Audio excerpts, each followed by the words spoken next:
This is the mods fending off cooked chatters. I like this a lot.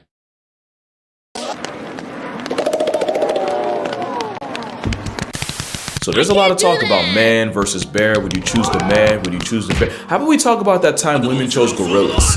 This is Shibani. Shibani is a 27-year-old living in the Hiyashiyama Zoo in Nagoya, Japan, where his face card went viral and caused a direct increase in the number of female visitors.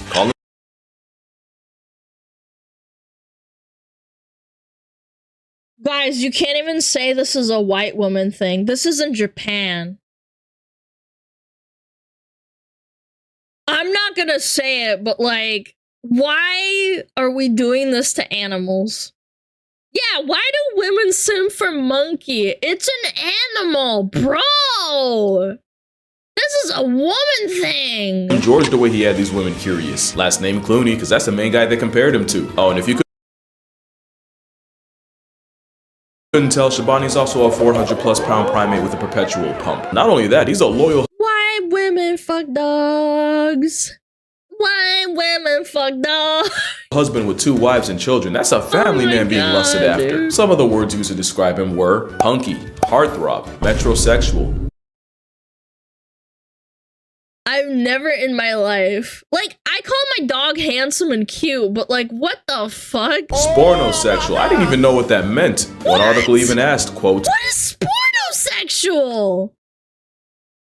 Spornosexual. Man who influenced in his appearance by the stars of sport and pornography? Bro, I had no idea what that meant. I literally have never heard of that term. would you go for a romp in the jungle with Shibani? Huh? Bro, it's a wild animal. Sinful liaison, that's harambe. At women hot and bothered, that's femme flambe. Call him Susan. Harambe. B. Anthony the way he had women showing up to the poll. Just kidding. Real ones know gorillas ain't packing anything but a room. But yeah, Shibani's looks transcended the laws of nature, and if I had a nickel for every time a woman's feelings towards a gorilla made headlines, I'd have 2 nickels. Which is too many more than I should have. One woman was a frequent visitor at the De Blijdorp Zoo in the Netherlands, and her favorite was a silverback named Bakido. Up to 4 times a week, she'd find him, make direct eye contact, and smile. I'm not even gonna explain how much of a gorilla middle finger that is. Keepers tried to warn her, but she didn't listen. Her and Bakido, they had a connection. Oh, they connected alright. One day she smiled again and called him constipated because Bakido was not letting that shit slide. Bakido broke out and would proceed to put the beats on her like Afro music. No, what? Yo, is she alive? And he jumped over a water-filled ditch to do it. Gorillas hate water. Keto was fed up. He was calmly escorted back home where he lived well for another 16 years until he passed away in April of 2023. His get back on his biggest fan / op was immortalized as a word of the year. And the woman, who I originally felt bad for, apparently didn't get hit hard enough. So if y'all— What does that article say? He is and remains my darling, where she's being treated for bite wounds on a broken arm and wrist. Yo, this bitch is fucking redacted. Holy shit. So if y'all don't know, my first aspiration in life was to be a zookeeper. I even had a state-of-the-art custom virtual simulator to prepare. Yeah, that dream flatlined pretty quick. For reasons. She's married? Oh my god, man. But this video is going to be about probably what my life would look like as a zookeeper. The weird stories, the dirty secrets, and the random trivia the average person would probably know nothing about. Like, what is the most dangerous animal in the zoo? Like, actually, the answer just might surprise you. Actually, probably not. Born Free USA has a database where you can look up incidents involving exotic animals in America. And if you search up animal attacks by any species in any state in an AZA accredited zoo, you'll see that the #1 culprit are big cats. Because out of 101 recorded injuries, they caused 46 or 38%. Elephants were second at just over 17%, but if Bakido proved anything, it's that a lot of them had it coming, which is probably why primates earned bronze in brutality at 14%. Reptiles like Komodo dragons and bears like pandas got just over 4% each. 9% were marine attacks by animals like orcas, dolphins, and stingrays, and the remaining 13% were just other. Other being something like a kid falling into a rhino enclosure or a woman climbing into a giraffe pen and nearly getting kicked off the census. Now, take it with a grain of salt, because I thought for sure— I don't know, man. I loved going to the zoo with my family. It was like one of my favorite things to do ever. I get so excited. It was like my Disneyland, you know what I'm saying? I would get so happy. And my parents always told me to, like, treat animals with respect. And always, no matter what. Even if it's like a donkey that's like walking along in the forest or something nearby, and like the donkey's not really gonna do anything other than bite you, my parents always told me to treat it with respect. It's so weird, man. Zebras would be up there, but they weren't even on the list. And I know for a fact at least a couple should. But these are attacks. I want to know what Zuby's most likely to put a halo on my head. Well, in the same database, if you looked at every time a person got put on a shirt at a zoo, accredited or not, big cats did it over 40% of the time, with elephants at a hair under 30, and surprisingly, bears barely even scratched at less than 9%. But here's the thing, if you look at non-accredited zoos, the big cat number grows to 47%, with bears and elephants at 16 apiece. And lastly, in accredited zoos, elephants actually took the lead at 47%, big cats were the suspect 33% of the time, and bears weren't even on the board. So if you're a zookeeper at a zoo that actually has its stuff together, statistically, if there's any animal that erases you, it's gonna be an elephant. And if the zoo's suspect— maybe it's because they're so big and they just sit on someone on accident. I don't know, maybe it's because it's a wild animal, let's be realistic. best believe a big cat might be your downfall. But also remember, if it does happen, it'll probably be your fault or your coworker. Didn't the guy get mauled to death by his own tiger that he raised at like some Las Vegas concert? Yeah, that was like tragic, right? In the end, it was still a wild animal, even though he raised the tiger. Now, if you work at a zoo long enough, eventually some animal's gonna escape, whether it's a minor inconvenience like a bunch of meerkats or a code red dead to rights. Yeah, for those that don't know, a long time ago, I think it was the 80s or 90s, Siegfried and Freud or whatever, they had two tigers, and during a performance for a magic act, one of them got— yeah, Siegfried and Roy, that was it. They got mauled to death. Yeah. And everybody saw it, and they had PTSD.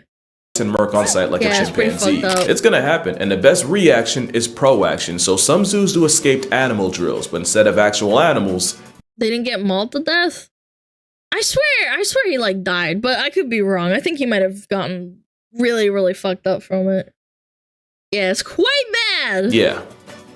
He didn't die? Okay. One Japanese zoo will have workers cosplaying as an animal taking a cue from Madagascar and breaking out. Thank God, because I'm not even going to tell you what I thought this was. What the heck? But it's a pretty harmless way to remind everyone what to do when an animal gets out. That being said, this would be a tragic time to not be sober at the zoo. But what animal's the most likely to escape? In my non-professional online opinion, there's two. If you want to test out— what's the animal that you take in a fight? I don't know, actually. Orangutan? No, man. Monkeys fuck you up. Koala? Yeah, but you'll get, like, chlamydia. I could probably take on a fox.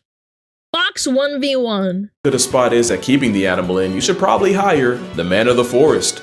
Or the orangutan. Fu Manchu was an orang that nearly got an entire staff fired because there was a solid week where they would show up to work and the entire orangutan posse would be posted up outside. About a week was how long it took for them to realize that Fu had snagged a wire, hid it in his mouth most of the day, and used it to pick his enclosure lock when no one was looking. And Ken Allen was a hairy Houdini who got out so many times that the zoo had to hire rock climbers to find every possible point of exit because they didn't know how he got out, and Ken for sure wasn't about to tell him. And what did he do with all this freedom? Well, when he wasn't wandering the zoo looking at animals like everyone else, he was pelting rocks at another orang named Otis, because even a 95% vegetarian can make room. Yeah, you loser. You can't get out. For beef. The other animal is the red panda. Do your homework on how hard it is to keep this red-faced raccoon in. A quick Google search will tell you that a red panda escape has made the news at least once in 1978, 2005, 2007, 2008, 2009, 2012, 2013, and you know what? Probably more. My favorite was red panda Rusty slipping out the Smithsonian and walking the streets of Washington, D.C. completely unbothered. So yeah, if your job's keeping a ninja panda or a Cheeto-flavored gorilla in check, you're gonna have a bad time. But some animals are a great time to work with, and it's often not the ones you'd expect. correct. Rhinos are legally blind trauma tanks that'll buck up to a butterfly. In a zoo, it's a 2-ton Labrador with the personality of a lap dog. And they put the zoo in zoomies. Turkey vultures I thought rhinos were super aggressive. are unironically like precocious toddlers that'll follow their favorite keeper around and play games with them. And cheetahs might just be the most people-proof predator of them all. In fact, almost too much for their own good. Cheetahs get treated like the doormat of the savannah, and their life doesn't become a cakewalk in captivity. Oftentimes, the overgrown house cat is too anxious to even think about making more cheetahs. So, I had to study in school, in college, genetics, and one of the biggest examples they taught us was that cheetahs are so inbred that the phenomenon of cheetahs being alive is called a bottleneck gene pool, where they literally can't stop being so inbred. Like, they're kind of fucked. some cheetahs get emotional support dogs. So the dogs are assigned to the cheetahs as cubs, and the idea is they become a bonded pair, with the cheetah seeing Fido as a role model to mirror and take social cues from. It's literal emotional support, because if the introvert cat sees that the dog isn't stressed or pressed, it allows them to chill out, or at least enough to motivate them to multiply without a calculator. And to make it even more wholesome, a lot of zoos like the one in San Diego will use dogs rescued from kill shelters. Definitely one of the top 5 animal friendships. This is how my cat and my dog play. And it's not even the only one in San Diego. This is Zari the zebra, also from the San Diego Zoo. And this is her best friend, Sophia. You see, Zari doesn't just live there. She's one of the ambassadors for the zoo, spreading smiles and awareness. But I'm also guessing you can't really have your ambassador around other zebras, because let's just say that might not be the best influence. So in comes Sophia, a miniature Mediterranean donkey and Zari's roommate and best friend. To say they're inseparable would be a massive understatement. And while I can't exactly tell you who's influencing who, just know Zari and Sophia give any cheetah dog duo a run for their money. Now, speaking of role models, have you seen this video of a panda struggling to break bamboo? Well, that's Mang-er, and he's not struggling. The story goes, he was hand-raised by humans his entire life, and while a 250-pound bear might have no problem snapping sticks, a weaker human will. So apparently years of watching his surrogates get humbled by a bamboo somehow taught him that face is necessary to break it. You can even find videos where he breaks it, starts eating, realizes he forgot to struggle just to grimace and continue. Pandas are a lot of things, and apparently Good as Simon says is one of them. They're also by far the most expensive animal you'll see in a zoo. Any American zoo that wants a panda will have to pay a small annual leasing fee of up to $1 million, along with $600,000 for every cub born there. Add the millions to build their enclosures and the thousands spent feeding them, and the black and white bamboo bear is about 5 times more expensive than second place. And that's literally the biggest thing alive with legs. And best believe they know it, you might never meet a more high maintenance.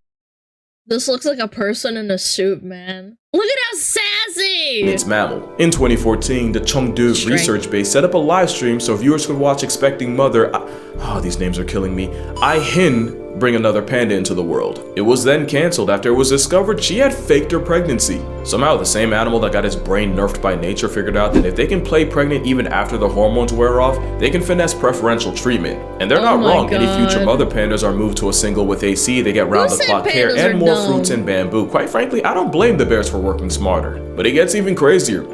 Did you know pandas can be bougie? Mei Lun and Mei Hun were 2 pandas born and raised in the Atlanta Zoo, but were sent back to China in 2013. The only problem? They refused to eat any traditional Chinese meals, only American. They were not rocking with the wo tao. They wanted biscuits and cookies. And pandas aren't even the only ones to pull some stuff.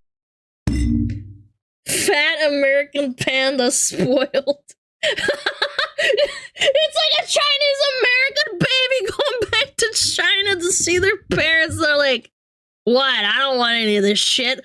Give me a burger. Stuff like this. Japan's Akone En was used to feeding their residents aji, or Japanese horse mackerel. But thanks to inflation, they decided to cut costs by switching to a cheaper alternative, saba. And wouldn't you know, the penguin with king in its name was not about to eat like a peasant, since them. I have an anecdotal story. My dad's friend, who's from Spain, has a story that was passed down from his great-grandparents and from his grandparents. They lived through the Spanish Civil War, and when there was a lot of food rationing, they had a really bougie cat that would only eat chicken kidneys that they had left over from, you know, like slaughtering chickens and from talking to the butcher. When the war happened, food went, you know, scarce. the cat ended up dying because it refused to eat whatever they gave her, like milk and bread, because they just couldn't. It just didn't want to eat it anymore. Yeah, it died. They tried to force feed it and it just wouldn't eat it. Poor little guy, but still, like, they went through the war and then the cat ended up perishing, so.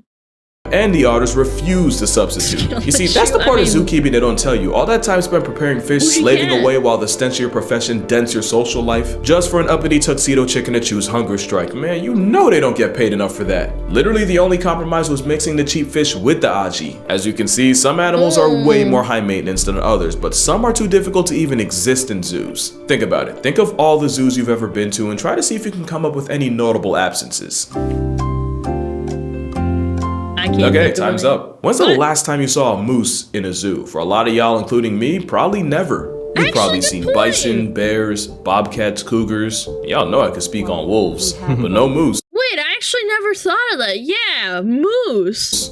Why? Moose have specific diets, they're built like a tank and of course eat like one, and really you can do everything right. They can still pass tests in a few years. And apparently feeding an antler warrior that can't even survive a president's term is a bad investment. So are leopard seals. You'll likely never see the Alp of Happy Feet in the zoo. Narwhals can literally die of social anxiety, so they're out. Tarsiers sometimes seppuku themselves in captivity, so that's a no-go. And they say dietary restrictions are why proboscis monkeys are rare in zoos. I call bullshark. It's definitely because Schnazi might be the most inappropriate animal to take your kids to see. And yes, my head's here for a reason. I'm not about to catch an age restriction over an overexposed lipstick. Yeah, they have like exposed peepees. It's really gross. Dispenser. Or they could just use fake animals, cause it's not like that hasn't happened before. In 1987, a zoo in China was exposed for painting a sun bear and presenting it as a panda. That's a sun bear, by the way. In 2018, a zoo in Cairo did the same, except they had a donkey and zebra face. 2013, and we're back in China, except this controversy was about their resident African lion. There's a lion. Did y'all even That's a chow. try? But by far, my favorite counterfeit creature story is... These dogs are advertised as panda dogs. They're just dogs, okay? According to Chinese state media, the zoo confirmed it dyed the dog's fur to look like pandas to fill in the blank of not having actual pandas. You know, if I took time out of my day and spent my hard-earned money to go see a panda and got this, I'd probably go and spend more. Man, they got pandas from Temu. I can't even be mad. So obviously people are usually happy to see animals at zoos, but you ever wonder how the animals feel? Well, someone did, and a study from Nottingham Trent and Harper Adams University studied over 250 animals in zoos to see how their behaviors changed around human company. Using hours of observation and research, they found that the animal most excited to see people at zoos, and I really hope this is true, were elephants. Elephants showed the most positive reactions to large groups of people, becoming more active, more playful, and overall seeming to have a better time when humans were around. The other people-happy animals included cheetahs, jaguars, penguins, grizzly bears, polar bears, I thought that cheetahs would be scared. Cow called a batang, servals, and black-tailed prairie dogs. And on the other side, the animals that seemed to like human company the least were hedgehogs, ostriches, marsupials like kangaroos, ungulates like giraffes and antelopes, and probably most random of all, the tuatara. They have 3 eyes and apparently none of them want to see us. As for the rest, the vast majority of animals had no reaction. The study does raise an interesting question, and that's how the pandemic affected zoo animals. Believe it or not, some animals actually started to miss people. The worldwide panoramic left elephants confused and disappointed, birds like kias and cockatoos missed the attention, and you even had apes like chimps actively looking for missing visitors. And while the shutdown gave us gems like penguins exploring empty aquariums, or a sea lion getting introduced to a tegu, by far the best story to come out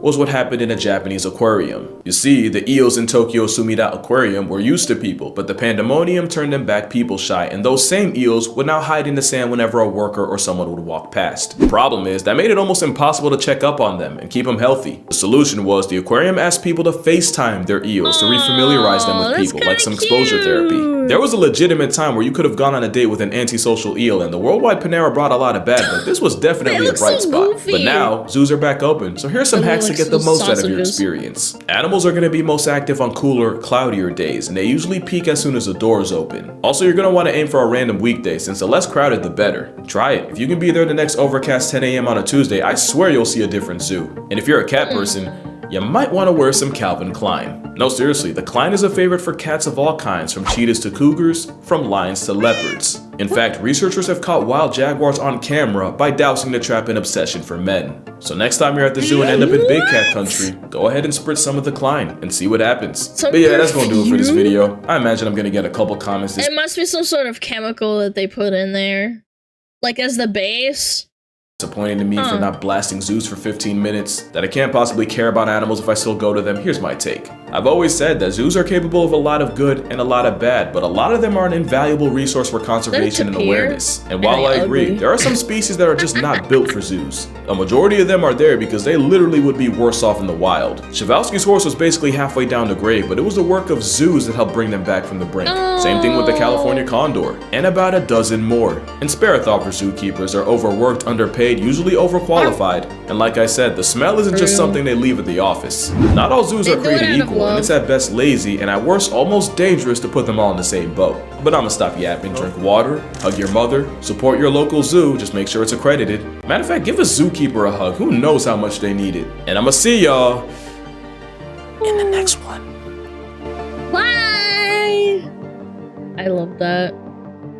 Very nice. Oh, yeah.